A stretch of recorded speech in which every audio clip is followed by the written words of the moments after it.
In this video, we're going to be doing a forehand technique analysis for Adiallo in Brooklyn, New York. Adiallo is a new member of the forums at essentialtennis.com, and he posted this video not too long ago asking for advice on his forehand. And I'd like to take this chance to give him some feedback and to also talk to the rest of you guys about my thoughts on the modern forehand swing and the windshield wiper follow through, which I think a lot of times is really overplayed on the internet, and I think too much credence is given to it as far as being a good technique to use, especially for people who are just starting off or maybe towards, let's say, a 3.5 level or below. So what I want to start off with here is showing you guys, let's play through two forehand swings of Adiallo here, and then we're going to be comparing his technique to that of Andre Agassi. And the clip I got of Agassi shows a windshield wiper follow through. And let's take a look at a couple of Adiallo's swings first. So here we'll show two of his swings. And I always like to tell people a couple of things that I like what they're doing. So let's back up and look at that second to last shot. And two things that I think you're doing a good job of, Adiallo, are, first of all,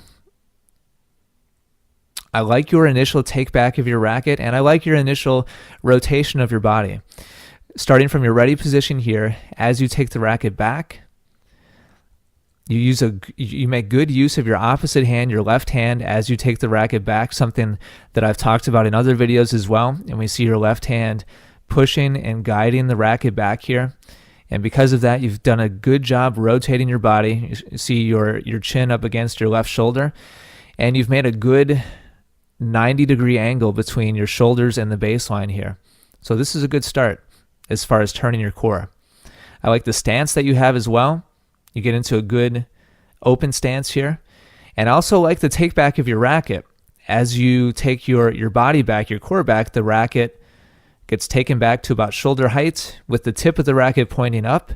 And then from there, you drop your racket below the ball and begin your swing towards the ball. So all of these things, I think the setup in your approach to the ball is very good. So from your ready position, you do a good job up until the bottom of your swing, I'll say. And then from there, we've got some problems. And what I want you to watch for here, and Adiallo in his post on the forums at Essential Tennis asked if hitting with a bent arm at contact was a bad thing as far as technique is concerned. And no, it's not. However, your contact point consistently, Adiallo, is too close. And I'm going to play through this one. And that one was close, but I want you to watch a couple other ones as well. Right here. And yes, your arm certainly is bent, and it's bent enough that at contact right here, we can't even really see your elbow. And we see your shoulders kind of shrugging up as you try to kind of give yourself some room here because the ball is just too close to you. And we're going to compare that over here to that of Agassi. And I want to thank Will at fuzzyyellowballs.com who gave me permission to use this footage of Agassi. And we're going to see some similarities here when Agassi sets up. So check this out. Adiallo, he uses his left arm very similarly to yours.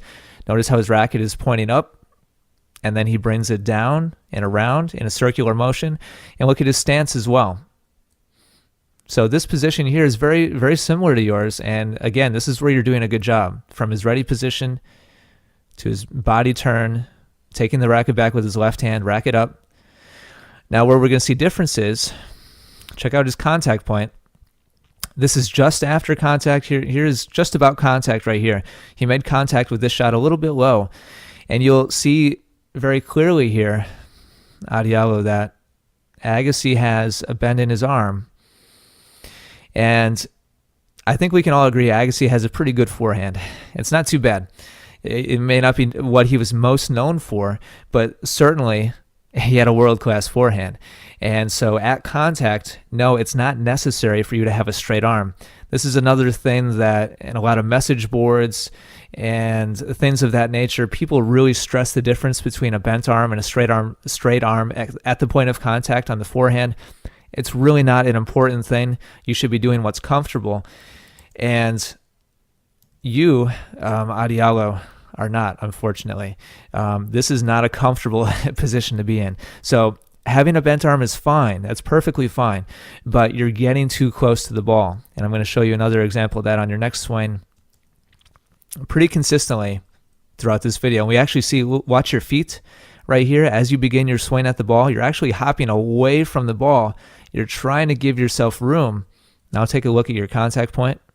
And we see again, at contact, we can't even see your elbow, even though you're in a very similar position camera-wise to Agassi. And we'll see here that the camera is in a very similar position. You guys are in terms of the angle between yourself and the camera, and I chose this clip of Agassi on purpose because of that. We can clearly see Agassi's elbow at the point of contact here, even though his arm is bent, and yours we cannot. And so you need to give yourself more distance between yourself and the ball. However, the bent arm is fine, but we do need to extend it out a little bit farther so that it's a little bit more comfortable. You need more space between yourself and the ball. Now, the second thing that you need to work on is your follow-through. And you're emphasizing this windshield wiper motion too much. And I'm going to back this up another shot here before this one. And I want you to watch your follow-through.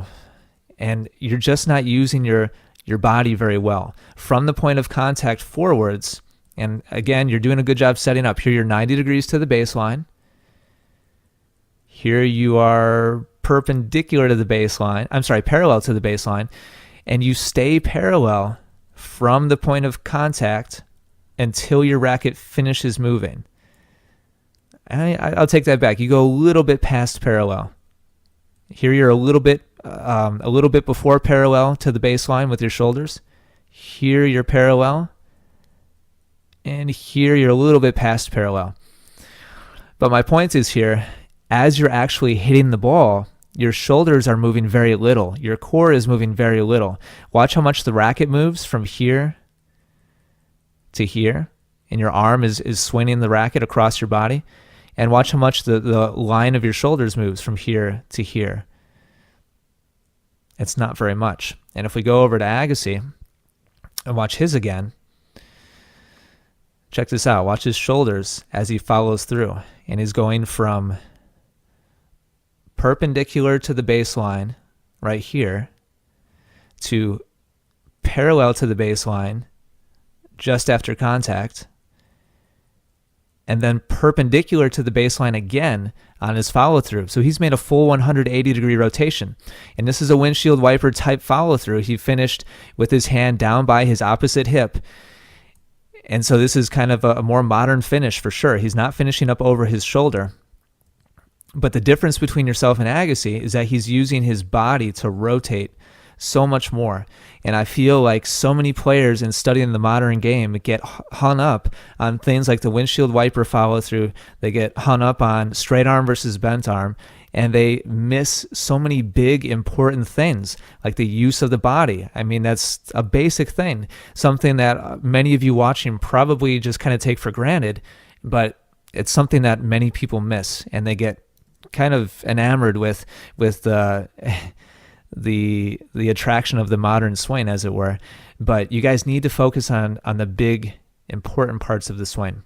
So Adiallo, there you go. You're doing a good job with your initial turn and with your racket path on your backswing. You're doing a good job with those two things. You need to take your point of contact and push it a little bit farther away from your body, and you also need to use your core a little bit more.